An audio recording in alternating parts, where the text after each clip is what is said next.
कैसे हो भाई लोग दीदी लोग। आज पुनीत सर की क्लास में हम लोग पढ़ेंगे बहुत ही important topic, direct gene transfer. What is direct gene transfer? Let's see, आइए देखते हैं डायरेक्ट जीन ट्रांसफर क्या है। डायरेक्ट जीन ट्रांसफर का मतलब है जो ट्रांसजीन को हमने डायरेक्टली किस में ट्रांसफर कर दिया, होस्ट सेल में ट्रांसफर कर दिया। Direct transfer of the transgene into host cell. ठीक है, अब ये होता किस में है? जो हायर कैटेगरी के ऑर्गेनिज्म होते हैं ना, मैमल्स हो गए या जो एनिमल्स हो गए, ठीक है, इनके अंदर सेल मेम्ब्रेन जो होती है हाईली सेलेक्टिवली परमिएबल होती है। मतलब वो जिसको जाने देने चाहेगी उसको तो जाने देगी और दूसरों को नहीं जाने देगी। दूसरा क्या होता है, डीएनए, इसलिए डीएनए को क्रॉस नहीं कर पाता। दूसरा डीएनए को एक और वजह से भी क्रॉस नहीं कर पाता क्योंकि डीएनए जो है वो क्या है, हाइड्रोफिलिक मॉलिक्यूल है, पानी के साथ जो उसकी जुड़ने की टेंडेंसी होती है। लेकिन जो सेल मेम्ब्रेन है उसकी नेचर होती है हाइड्रोफोबिक, पानी से दूर भागने की, क्योंकि वो लिपिड से बनी हुई है। तो इसीलिए क्या होता है, वो फिर से अंदर जाने नहीं देती। और इसीलिए एक और खास बात है कि जैसे जैसे हम हायर कैटेगरी में जाते हैं वैसे वैसे कॉम्पिटेंसी, एक्सटर्नल डीएनए को एब्जॉर्ब करने की कैपेसिटी जो होती है वो कम होती जाती है। तो इनके अंदर, हायर ऑर्गेनिज्म के अंदर जो कॉम्पिटेंसी भी होती है वो क्या होती है, कम होती है। इसीलिए हम क्या है, किसी भी वेक्टर के थ्रू क्या है, ट्रांसजीन को इनमें ट्रांसफर नहीं कर सकते, होस्ट सेल में ट्रांसफर नहीं कर सकते। इसीलिए हायर ऑर्गेनिज्म के अंदर जो ट्रांसजीन है वो directly inserted into the host cell, मतलब उनके अंदर होस्ट सेल के अंदर ट्रांसजीन को डायरेक्टली ही इंसर्ट कर दिया जाता है। ठीक है, इसे हम कहते हैं डायरेक्ट जीन ट्रांसफर। सीधा ही क्या किया हमने, सोर्स सेल से ट्रांसजीन लिया और होस्ट सेल में डायरेक्ट डाल दिया। ठीक है, अब इसके अलग अलग मेथड होते हैं। तो कौन कौन से मेथड हैं? सबसे पहला मेथड है कि किसी भी तरह के शॉक से हमने क्या किया, सेल मेम्ब्रेन के अंदर पोर्स पैदा कर दिए।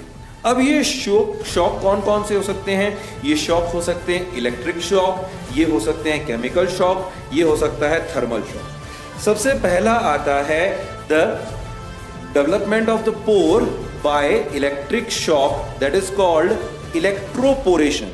इलेक्ट्रोपोरेशन में हम क्या करते हैं, माइल्ड इलेक्ट्रिक शॉक देते हैं। ठीक है, इलेक्ट्रिक शॉक देते हैं जिससे क्या होता है, जो सेल मेम्ब्रेन है उसमें छोटे छोटे पोर हो जाते हैं, बड़े बड़े पोर हो जाते हैं, लार्ज पोर हो जाते हैं, जो क्या करते हैं, डीएनए को अंदर ले लेते हैं, ट्रांसजीन को अंदर ले लेते हैं। ठीक इसी टेक्नोलॉजी को, ठीक इसी टेक्निक को यूज करते हैं केमिकल्स के साथ में। यहां पर जो केमिकल लेते हैं वो ऐसे लेते हैं जिन पर हाई चार्ज हो, जैसे कि कैल्शियम, कैल्शियम पे +2 चार्ज होता है, तो इस तरह के कैल्शियम यूज करते, इस तरह के केमिकल यूज करते हैं, जो क्या करता है, सेल मेम्ब्रेन के अंदर लार्ज पोर डेवलप कर देता है और इस पोर के थ्रू क्या चला जाता है अंदर, जो ट्रांसजीन है वो अंदर चला जाता है। ठीक ऐसा का ऐसा होता है थर्मोपोरेशन। थर्मोपोरेशन में थर्मल शॉक देते हैं।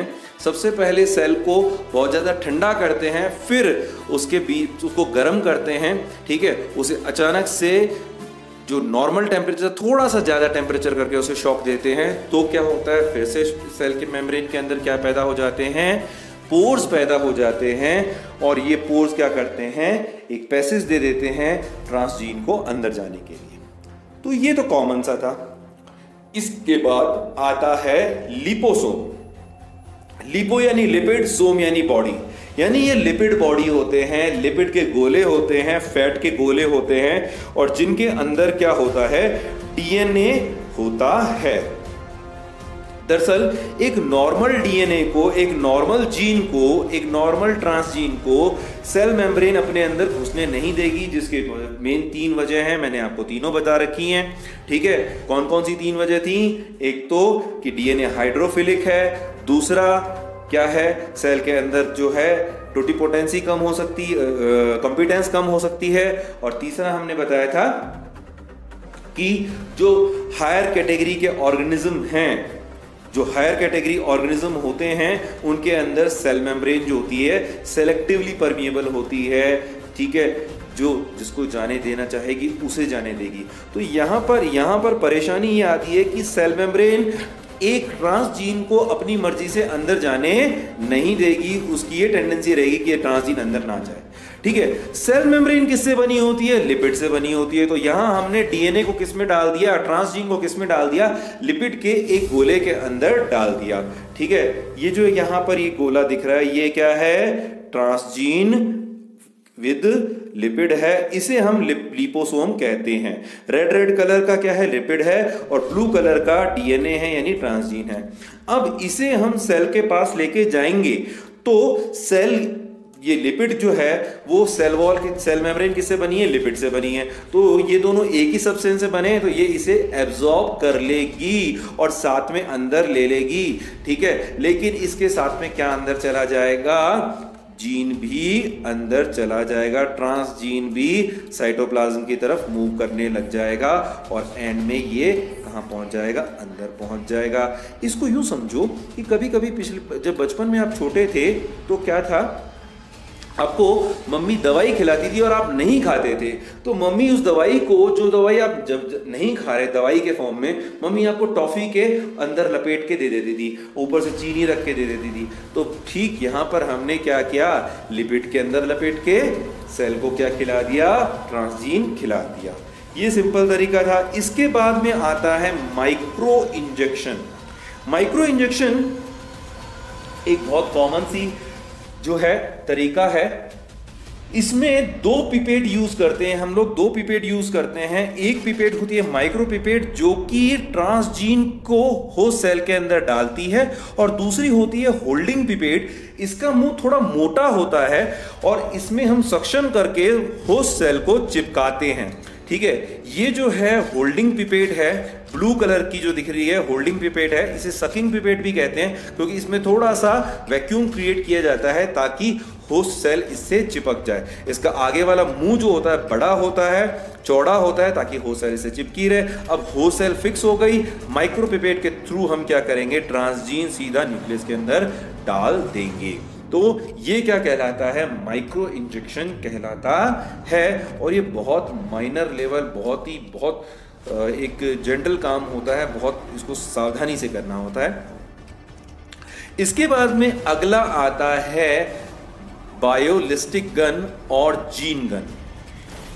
इसे प्रोजेक्टाइल मेथड भी कहते हैं। इसमें क्या करते हैं? ट्रांसजीन को पहले कवर करते हैं गोल्ड या टंगस्टन से, ठीक है, और उसकी छोटी छोटी गोलियां, बहुत छोटी गोलियां बनाते हैं, और उसे किस पे फेंकते हैं? बहुत तेजी से, हाई वेलोसिटी से किस पर फेंकते हैं? सेल पर फेंकते हैं, ठीक है। और ये गोलियां क्या जाती हैं? सीधी सेल के अंदर चली जाती हैं और वहां जाकर के ट्रांसजीन को रिलीज कर देती हैं। इसे ही कहते हैं जीन गन मेथड। अब यहां पर एक परेशानी आती है कि अगर आपने बहुत तेजी से, बहुत ज्यादा हाई वेलोसिटी से किया, तो ये गोली जो है ये सेल को फाड़ करके निकल जाएगी और पीछे चली जाएगी। आपने कम प्रेशर लगा दिया, फोर्स कम लगाया, तो ये सेल से थोड़ा सा टकरा के गिर जाएगी। इसीलिए इसमें क्या होना चाहिए? जो फोर्स है, जीन गन का जो फोर्स है, वेलोसिटी है, वो थोड़ी सी क्या होती है? एक बहुत ही ज्यादा ध्यान रख के लगानी चाहिए, ताकि वो सीधा कहां का जाए? सेल के अंदर चला। तो यहां पर हो गया आपका जो जीन गन मेथड, ये है। इसके बाद में आता है डिसआर्म्ड पैथोजन। डिसआर्म्ड पैथोजन का मतलब होता है ऐसे पैथोजन जिनसे हमने पैथोजन या डिजीज कॉजिंग पार्ट को रिमूव कर दिया। नो वायरुलेंट जीनोम और पार्ट, यानी इन पैथोजन में वायरुलेंट यानी डिजीज करने वाला पार्ट या जीनोम नहीं होता, ठीक है। तो हम इनके थ्रू भी इसे डाल देते हैं, यानी ट्रांसजीन को डाल देते हैं। दरअसल पैथोजन के अंदर खास बात क्या होती है? पैथोजन्स की खास बात होती है कि ये क्या करते हैं? ये अपने होस्ट के अंदर किसी भी तरह से अपने जीनोम को डाल देते हैं। तो पैथोजन के अंदर पैथोजन क्या करेगा? अपना जीनोम किसी भी तरह से डाल तो देगा, लेकिन हमें पता है कि हमने इसमें से क्या रिमूव कर दिया है? हमने इनमें से वायरुलेंट पार्ट रिमूव कर दिया है। तो ये क्या है? कुछ मेथड हैं डायरेक्ट जीन ट्रांसफर के। डायरेक्ट जीन ट्रांसफर जो होता है, फिर से मैं बता देता हूं, the direct transfer of transgene into host cell from source cell. आपने सोर्स सेल से जीन को काटा और सीधा होस्ट सेल में डाल दिया। इनडायरेक्ट में क्या होता है? इनडायरेक्ट का मतलब थ्रू द वेक्टर। पहले आपने उसे वेक्टर में डाला, वेक्टर के साथ चिपकाया, फिर वेक्टर को होस्ट सेल में डाला। ठीक है, तो ये क्या कहलाता है? Indirect transfer. और जो अभी हमने पढ़े हैं ये हैं direct gene transfer. Direct gene transfer generally higher organism के अंदर होते हैं, इनडायरेक्टली जनरली किसमें होता है? लो कैटेगरी ऑर्गेनिज्म में होता है। That's all about direct gene transfer. कोई भी प्रॉब्लम या डाउट होने पर मुझे यहां कांटेक्ट करें। Till then keep your body strong, mind strong and study strong.